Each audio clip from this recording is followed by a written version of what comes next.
Here. Yeah, it's the heavy hitters, Dougie. You know that. By, of course, Peter Kadges of the Boston Phoenix, Cosmo Macero of O'Neill & Associates. And before we get started, gentlemen, I want to thank both of you for coming in and doing your jobs. I know you both got back injuries, so thank you very much. Let's get started, shall we? I always love when you're really pleased with yourself, Cosmo. It gets us off on the right foot. Let's start with the New Yorker magazine. I'm going to throw you a bone, Peter Kadges.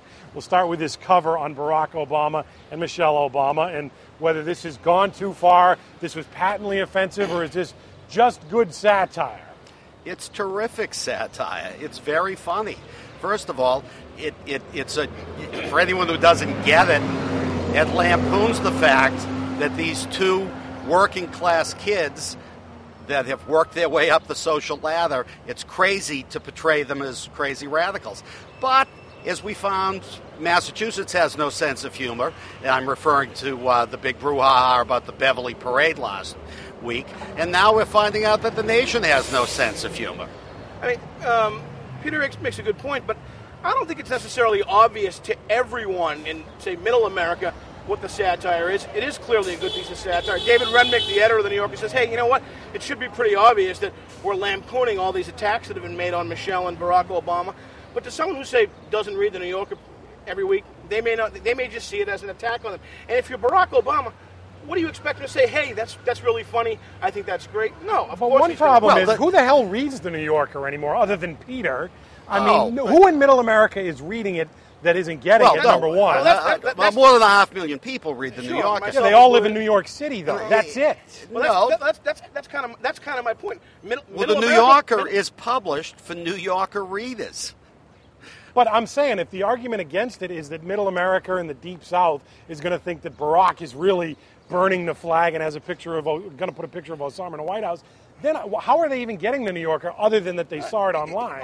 It's not so much an argument against it. It's just an argument for what it is, and that's people who don't see the satire the way we do have their own reaction. Is this where we're at, Peter, now, which is satire is dead in this country because the majority of people don't get satire anymore? It's political correctness. Some people get satire. This is and does this make him a snob, Cosmo? I don't want to call him a snob, but I think it's elitism to think that, if you don't get it, you're stupid. No, I didn't say that. This is a tricky subject because it involves race, ethnicity, religion. But good satire grapples with tough subjects.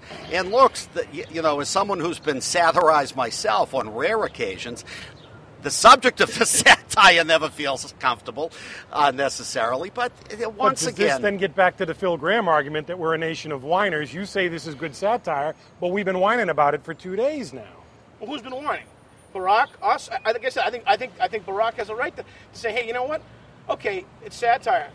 Am I going to applaud it? Am I going to say, hey, that's great? No, why should he? Why should he say he loves this piece of satire when it lampoons stereotypes? How long are you going to stand on this corner and call Peter Kadges a snob? It's unbelievable. That's okay. Maybe I am a snob. I thought it was a pretty funny cover. I think it's unfortunate that America's lost its sense of humor. Well, they better come back with a McCain one to make up for it next month. I think it is funny. Trust them. And I think the reality they will. I think it is funny. And then the reality is a big piece of America probably doesn't get the joke, and they're going to take it in a way that's going to hurt Barack. That's the way it goes. Here's something that's not funny but does open itself to satire. Thank you. Midas eyes on those breaks. The Deval Patrick picnic next month. This was everybody in the legislature come out to the Taj Deval in Richmond. I want to throw you a picnic to thank you for all that you've done this year. Well, now we find out in today's Globe, along with the invitation, is a request for a $5,500 donation to Deval's 71st fund. He's the 71st governor, don't you know?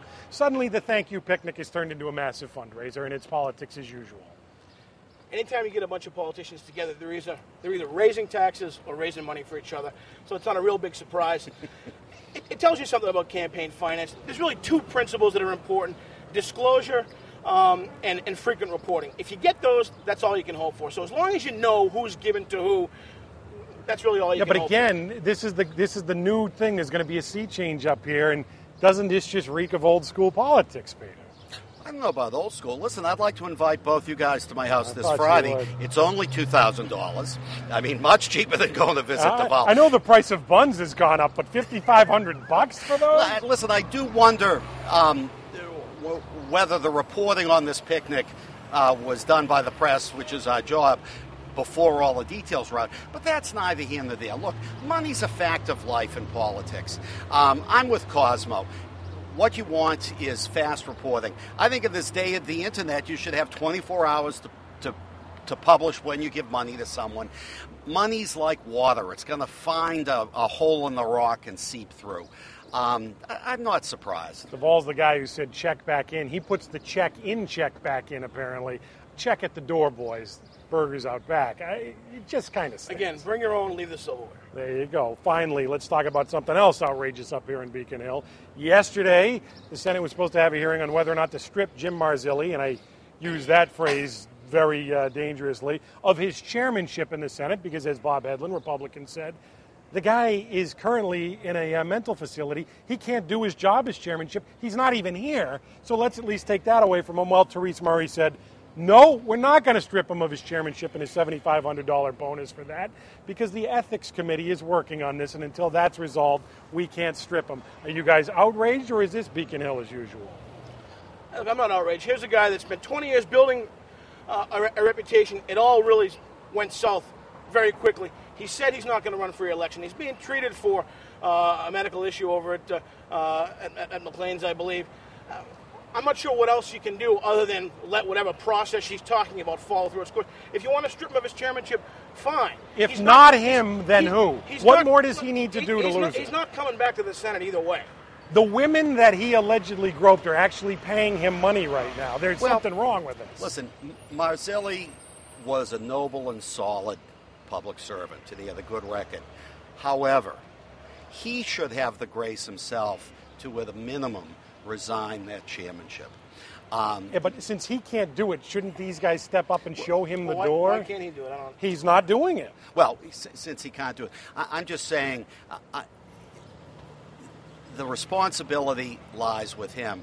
And I have to say that as painful as it might be for his colleagues to do it, there is a valid issue at stake here, and that valid issue is public trust in government. And things like this undermine that trust. Peter Kadges of the Boston Phoenix, Cosmo Macero Jr. Associates didn't even get to Budweiser. That's probably for the best. It's a done deal. Let's